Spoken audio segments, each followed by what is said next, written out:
Welcome to Audiobook Heaven.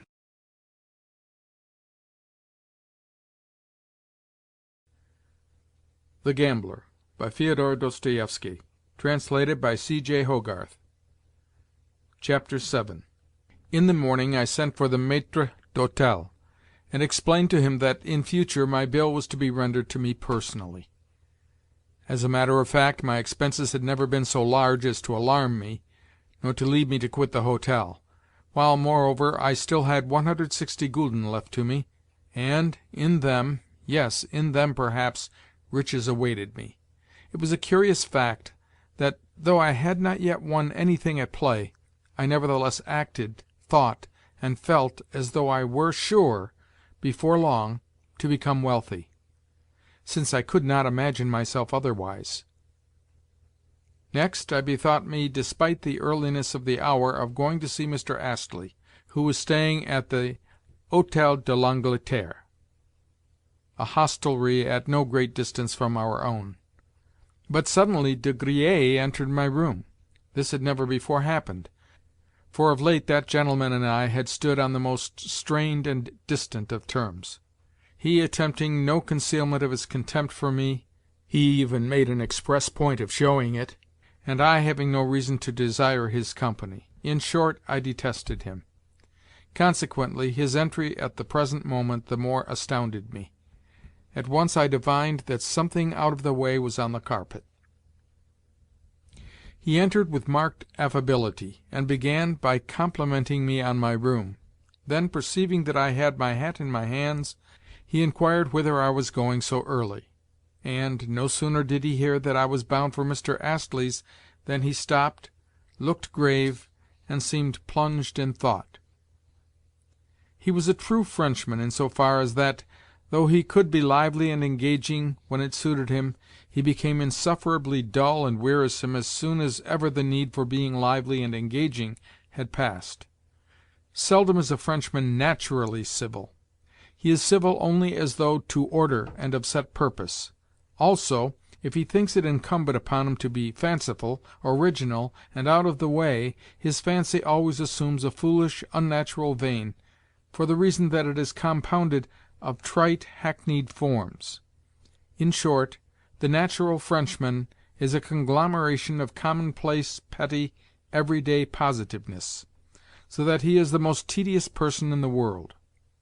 Indeed, I believe that none but greenhorns and excessively Russian people feel an attraction towards the French, for, to any man of sensibility, such a compendium of outworn forms, a compendium which is built up of drawing-room manners, expansiveness, and gaiety, becomes at once over-noticeable and unbearable. "I have come to see you on business," De Griers began in a very off-hand, yet polite tone.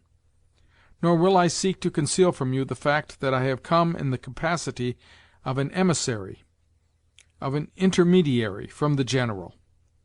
Having small knowledge of the Russian tongue, I lost most of what was said last night, but the General has now explained matters, and I must confess that—" "See here, Monsieur de Griers," I interrupted, "I understand that you have undertaken to act in this affair as an intermediary. Of course I am only un utchitel, a tutor, and have never claimed to be an intimate of this household, nor to stand on at all familiar terms with it. Consequently, I do not know the whole of its circumstances. Yet pray explain to me this: have you yourself become one of its members, seeing that you are beginning to take such a part in everything, and are now present as an intermediary?" The Frenchman seemed not overpleased at my question. It was one which was too outspoken for his taste, and he had no mind to be frank with me. "I am connected with the General," he said dryly, "partly through business affairs and partly through special circumstances. My principal has sent me merely to ask you to forego your intentions of last evening. What you contemplate is, I have no doubt, very clever, yet he has charged me to represent to you that you have not the slightest chance of succeeding in your end, since not only will the Baron refuse to receive you, but also he, the Baron, has at his disposal every possible means for obviating further unpleasantness from you. Surely you can see that yourself?"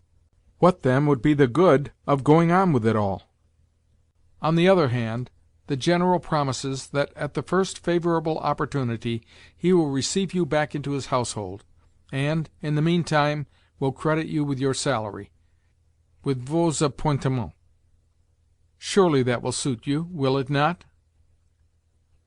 Very quietly I replied that he, the Frenchman, was labouring under a delusion, that perhaps, after all, I should not be expelled from the Baron's presence, but, on the contrary, be listened to. Finally, that I should be glad if Monsieur de Griers would confess that he was now visiting me merely in order to see how far I intended to go in the affair. "Good heavens!" cried de Griers. "Seeing that the General takes such an interest in the matter, is there anything very unnatural in his desiring also to know your plans?" Again I began my explanations, but the Frenchman only fidgeted and rolled his head about as he listened, with an expression of manifest and unconcealed irony on his face. In short, he adopted a supercilious attitude. For my own part, I endeavoured to pretend that I took the affair very seriously. I declared that, since the Baron had gone and complained of me to the General, as though I were a mere servant of the General's, he had, in the first place, lost me my post, and, in the second place, treated me like a person to whom, as to one not qualified to answer for himself, it was not even worth while to speak. Naturally, I said, I felt insulted at this. Yet, comprehending as I did differences of years, of social status, and so forth, here I could scarcely help smiling, I was not anxious to bring about further scenes by going personally to demand or to request satisfaction of the Baron. All that I felt was that I had a right to go in person and beg the Baron's and the Baroness's pardon. The more so since, of late, I had been feeling unwell and unstrung, and had been in a fanciful condition, and so forth, and so forth. Yet, I continued, the Baron's offensive behaviour to me of yesterday, that is to say, the fact of his referring the matter to the General, as well as his insistence that the General should deprive me of my post, had placed me in such a position that I could not well express my regret to him, the Baron, and to his good lady, for the reason that, in all probability, both he and the Baroness, with the world at large, would imagine that I was doing so merely because I hoped, by my action, to recover my post. Hence, I found myself forced to request the Baron to express to me his own regrets, as well as to express them in the most unqualified manner, to say, in fact, that he had never had any wish to insult me. After the Baron had done that, I should, for my part, at once feel free to express to him, whole-heartedly and without reserve, my own regrets. In short, I declared in conclusion, my one desire is that the Baron may make it possible for me to adopt the latter course. "Oh, fie! What refinements and subtleties!" exclaimed de Griers. "Besides, what have you to express regret for? Confess, monsieur, pardon me, but I have forgotten your name. Confess, I say, that all this is merely a plan to annoy the General? Or perhaps you have some other and special end in view, eh? In return, you must pardon me, mon cher Marquis, and tell me what you have to do with it."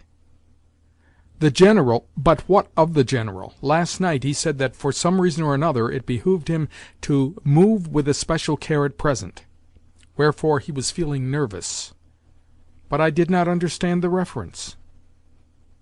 "Yes, there do exist special reasons for his doing so," assented de Griers in a conciliatory tone, yet with rising anger.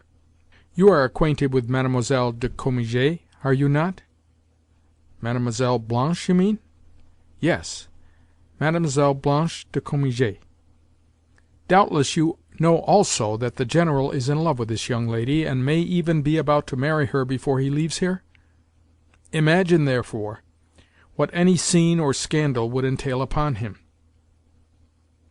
"I cannot see that the marriage scheme need be affected by scenes or scandals." "Mais le Baron est si irascible, un caractère puissant, vous savez. Enfin, il fera une querelle dans le monde." "I do not care," I replied, "seeing that I no longer belong to his household. of set purpose I was trying to talk as senselessly as possible. "But is it quite settled that Mademoiselle is to marry the General? What are they waiting for? Why should they conceal such a matter, at all events from ourselves, the General's own party?" "I cannot tell you. The marriage is not yet a settled affair, for they are awaiting news from Russia. The General has business transactions to arrange." "Ah, connected doubtless with Madame his mother?" De Griers shot at me a glance of hatred. "To cut things short," he interrupted, "I have complete confidence in your native politeness as well as in your tact and good sense. I feel sure that you will do what I suggest, even if it is only for the sake of this family, which has received you as a kinsman into its bosom, and has always loved and respected you." "Be so good as to observe," I remarked, "that the same family has just expelled me from its bosom. All that you are saying but for show. But when people have just said to you, 'Of course we do not wish to turn you out yet, for the sake of appearances,' you must permit yourself to be turned out. Nothing can matter very much." "Very well, then," he said in a sterner and more arrogant tone. "Seeing that my solicitations have had no effect upon you, it is my duty to mention that other measures will be taken. There exist here police, you must remember, and this very day they shall send you packing. Que diable! To think of a blanc bec like yourself challenging a person like the Baron to a duel! Do you suppose that you will be allowed to do such things? Just try doing them, and see if any one will be afraid of you. The reason why I have asked you to desist is that I can see that your conduct is causing the General annoyance. Do you believe that the Baron could not tell his lackey simply to put you out of doors?" "Nevertheless, I should not go out of doors," I retorted with absolute calm. "You are laboring under a delusion, Monsieur de Griers. The thing will be done in far better trim than you imagine. I was just about to start for Mr. Astley's, to ask him to be my intermediary, in other words, my second. He has a strong liking for me, and I do not think that he will refuse. He will go and see the Baron on my behalf, and the Baron will certainly not decline to receive him. Although I am only a tutor, a kind of subaltern, Mr. Astley is known to all men as the nephew of a real English lord, the Lord Pybrook, as well as a lord in his own right. Yes, you may be pretty sure that the Baron will be civil to Mr. Astley and listen to him. Or, should he decline to do so, Mr. Astley will take the refusal as a personal affront to himself, for you know how persistent the English are, and thereupon introduce to the Baron a friend of his own, and he has many friends in a good position. That being so, picture to yourself the issue of the affair, an affair which will not quite end as you think it will." This caused the Frenchman to bethink him of playing the coward. Really, things may be as this fellow says, he evidently thought. Really, he might be able to engineer another scene. "Once more, I beg of you to let the matter drop," he continued in a tone that was now entirely conciliatory. "One would think that it actually pleased you to have scenes. Indeed, it is a brawl rather than genuine satisfaction that you are seeking. I have said that the affair may prove to be diverting, and even clever, and that possibly you may attain something by it.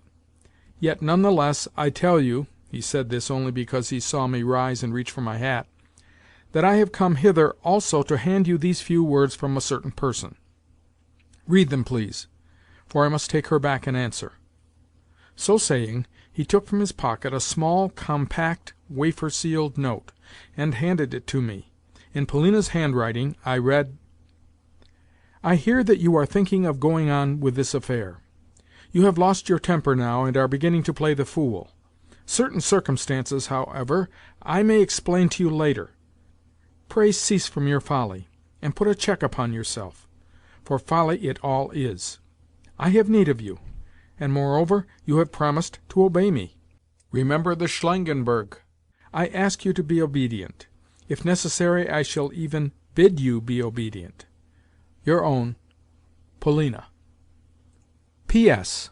If so be that you still bear a grudge against me for what happened last night, pray forgive me." Everything, to my eyes, seemed to change as I read these words. My lips grew pale, and I began to tremble. Meanwhile the cursed Frenchman was eyeing me discreetly and askance, as though he wished to avoid witnessing my confusion. It would have been better if he had laughed outright. "Very well," I said. "You can tell Mademoiselle not to disturb herself. But," I added sharply, "I would also ask you why you have been so long in handing me this note. Instead of chattering about trifles, you ought to have delivered me the missive at once, if you have really come commissioned as you say." "Well, pardon some natural haste on my part, for the situation is so strange. I wished first to gain some personal knowledge of your intentions, and moreover I did not know the contents of the note, and thought that it could be given you at any time." "I understand," I replied. "So you were ordered to hand me the note only in the last resort, and if you could not otherwise appease me. Is it not so? Speak out, Monsieur de Griers." "Perhaps," said he, assuming a look of great forbearance, but gazing at me in a meaning way. I reached for my hat, whereupon he nodded and went out. Yet on his lips I fancied that I could see a mocking smile. How could it have been otherwise? "You and I are to have a reckoning later, Master Frenchman," I muttered as I descended the stairs. "Yes, we will measure our strength together." Yet my thoughts were all in confusion, for again something seemed to have struck me dizzy.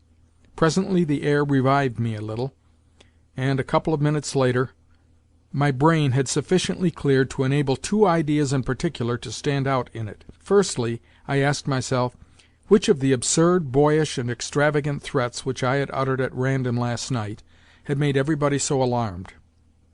Secondly, what was the influence which this Frenchman appeared to exercise over Polina? He had but to give the word, and at once she did as he desired. At once she wrote me a note to beg of me to forbear. Of course, the relations between the pair had, from the first, been a riddle to me. They had been so ever since I had first made their acquaintance. But of late I had remarked in her a strong aversion for, even a contempt for, him, while for his part he had scarcely even looked at her, but had behaved towards her always in the most churlish fashion. Yes, I had noted that. Also, Polina herself had mentioned to me her dislike for him, and delivered herself of some remarkable confessions on the subject. Hence, he must have got her into his power somehow. Somehow he must be holding her as in a vice. End of Chapter 7. Recording by Bill Borst.